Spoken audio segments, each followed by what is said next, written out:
ঐতিহাসিক মহান নভেম্বর বিপ্লব দিবস রাজ্যে ও বামপন্থী বিভিন্ন দল ও সংগঠনের উদ্যোগে যথাযোগ্য মর্যাদার সাথে উদযাপিত হয় শনিবার। দিবসটি উপলক্ষে দিনভর আয়োজন করা হয় নানা কর্মসূচি।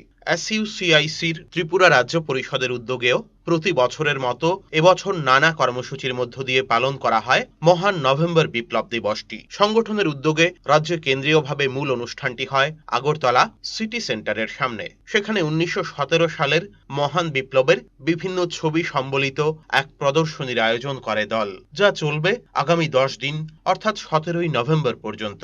সকালে এই প্রদর্শনী ও মহান বিপ্লব দিবসের মূল অনুষ্ঠানের উদ্বোধনী অনুষ্ঠানে উপস্থিত ছিলেন এসইউসিআই ত্রিপুরা পরিষদের সম্পাদক অরুণ ভৌমিক। দিবসটি পালনের তাৎপর্য তুলে ধরে এদিন শ্রী ভৌমিক বলেন, সারা বিশ্বে যে পরিস্থিতি তৈরি হয়েছে তার জন্য দায়ী পুঁজিবাদ। এর থেকে অব্যাহতি পেতে হলে নভেম্বর বিপ্লব থেকে শিক্ষা নিয়ে প্রতিটি দেশে সমাজতান্ত্রিক বিপ্লব সংগঠিত করতে হবে।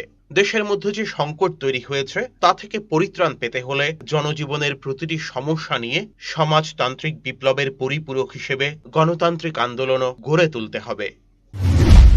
কমিউনিস্টের উদ্যোগে এই নভেম্বর বিপ্লবের প্রতি শ্রদ্ধা জানিয়ে এবং জনগণের উপর আহ্বান রেখে যে এই পুঁজিবাদের যে ক্রাইসিস সারা বিশ্বব্যাপী আজকে চলছে, পুঁজিবাদ এই ক্রাইসিস সৃষ্টি করেছে, ফলে তার থেকে অব্যাহতি পেতে গেলে নভেম্বর বিপ্লব থেকে শিক্ষা নিয়ে এই প্রতিটি দেশের সমাজতান্ত্রিক বিপ্লব সংগঠিত করতে হবে।